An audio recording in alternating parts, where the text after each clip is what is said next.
I prefer it separate. Now, y'all can come at me for saying that. I also watched it about 3 more times on HBO Max.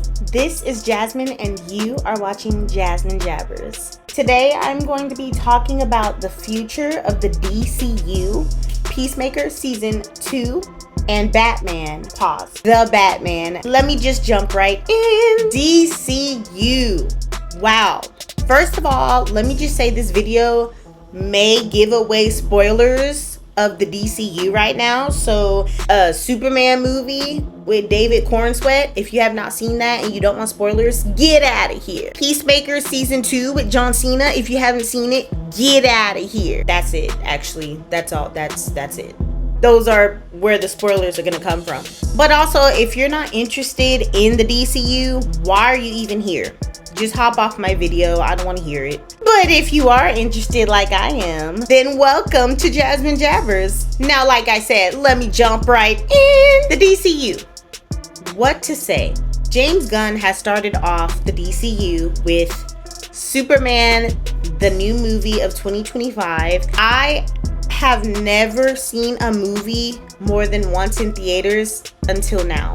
I saw Superman in theaters twice, and it was better the second time. I loved it. I saw a lot of Easter eggs and things in the background that I didn't see the first time. So yes, I love it. I also watched it about 3 more times on HBO Max. I'm not ashamed to say that. I like the movie a lot, and it's amazing. It's a great way to start off this DCU. Why?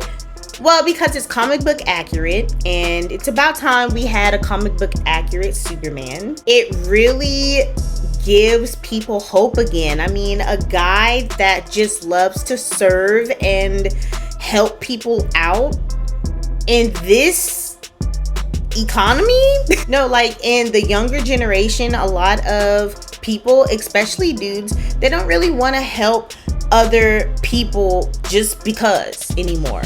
So it's really nice to see that on the big screen and remind people that being helpful, serving others is an amazing thing. It's very upbeat, but also takes you on a roller coaster ride throughout the whole movie, because you're like, one minute you're just on cloud 9, like, look at him flying, he looks amazing. The next minute you're like, man, kryptonite. The next minute you're like, yeah, he's doing his thing. Next minute, oh, a black hole. It goes like this, you know? And that's what we like in a movie. You don't want a movie that's just plain Jane, doesn't hook on to your emotions. We don't want a movie around here, at least. We don't want a movie like that. I want a movie that takes me on a roller coaster of emotions and really helps me get into the character. And this Clark Kent / Superman did that for me. Okay, another DCU character that did that for me is Peacemaker. Season 2 Peacemaker. Wow, my emotions really did. Woohoo! It was really like that. And I kind of already guessed the plot to it. I'm a creative writer, so James Gunn wrote it extremely well. I'm saying, because I'm a writer, I kind of guessed where this was going to be taken, which is, of course, again, spoiler, which is, of course, the Nazi world, the racist, hateful world. And I already knew kind of that it was going to be that. I mean, you had the red dragon, the blue dragon. You had no colored people in the background of the Nazi world. I was looking around like, I don't see no colored people. So yeah, I guessed it. Yeah. However, it was amazing. I still loved how it was done. I do think the acting could have been teeny tiny bit better in some parts of Peacemaker 2, but in some parts it was perfect. Like Abayo or Lee, what's her name? The one I'm gonna call Lee. She did amazing, and she did so good when in one of the last scenes where she's talking to Peacemaker, and Peacemaker's like, look, like, y'all need to get out of here. I don't want y'all near me anymore. She's like, listen to me. The only reason why this stuff is happening is because you're not listening to yourself. That was such a good scene. So good. She did that with perfection. Wouldn't have changed a thing about that whole entire scene. It was so good. And I did see a lot of people on Twitter specifically saying that, you know, the thing with Peacemaker and Hardcourt on the boat, they were like, oh, I thought they had it, you know, and it was just a kiss. I feel like people who think it's just a kiss don't really understand how much that means to avoidance.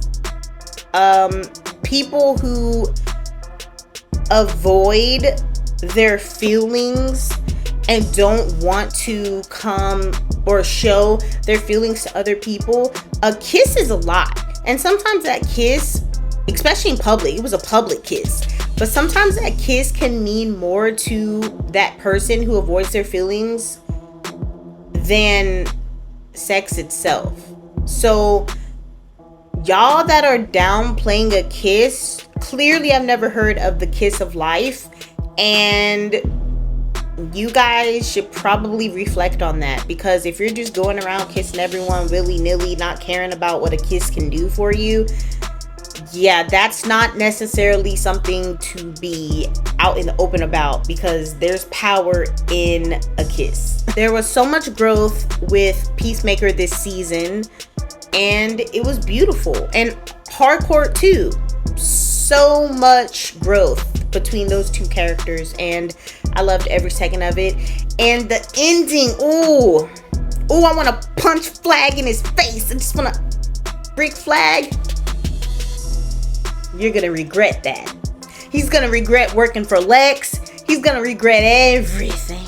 Y'all are gonna see. When it comes to merging Robert Pattinson's Batman with this new Superman and the DCU, I prefer it separate.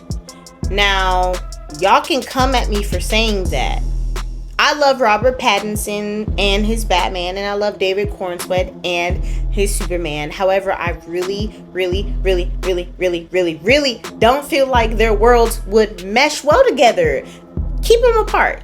Keep them apart, because this is my reasoning. Yes, the contrast would be pretty cool to see live. Yes. However, Superman's fantasy vibe is not the same fantasy vibe as the Batman's. And I think we need a Batman in the DCU who really tries to do something similar to David Cornsweet's Superman with the suit and everything. I mean, I want this DCU's Batman to be underwear on just like Superman. I want him to be besties with Clark Kent. I want all of it. I want him to be telling jokes all the time just like Clark Kent. I want them to be vibing, bickering, you know, the banter, the cute banter, the bromance. I want all of that good stuff. And I don't think that the Batman, Robert Pattinson's Batman, is going to be good at doing so, the chemistry between the two of them. So yeah, I want them to stay apart. Just stay apart. Comment down below if you'd like to see Robert Pattinson's Batman with David Cornsweet's Superman and stick that Batman into the DCU, or if you agree with me and you want them to stay separate. I am going to rate Superman in terms of the film altogether. The rewatchability is really what I always rate movies on until I get specific with, you know, like lighting, aesthetics, character development, yada yada. But in all, rewatchability, I am rating Superman a 9 because I can rewatch Superman anytime, any place right now, and that is saying something. A 9. The Batman, I will rate Robert Pattinson's The Batman an 8. And it's amazing. It's good rewatch. I would rather watch Superman more than the Batman. Probably only because the color aesthetic and the vibes that it gives off. It just makes me so happy watching it. I mean, and then Crypto, come on. Also, I also take into account that Catwoman is not Catwoman yet. She's Selena Kyle. So once we see her as Catwoman too, and Peacemaker season 2, I am going to rate that without comparing it to season 1, because season 1 is out of question for me now, because not everything is like canon, I guess, or whatever, right? Season 2 is going to be all canon to the DCU, so that's what I care about. I'm not going to compare them, you know.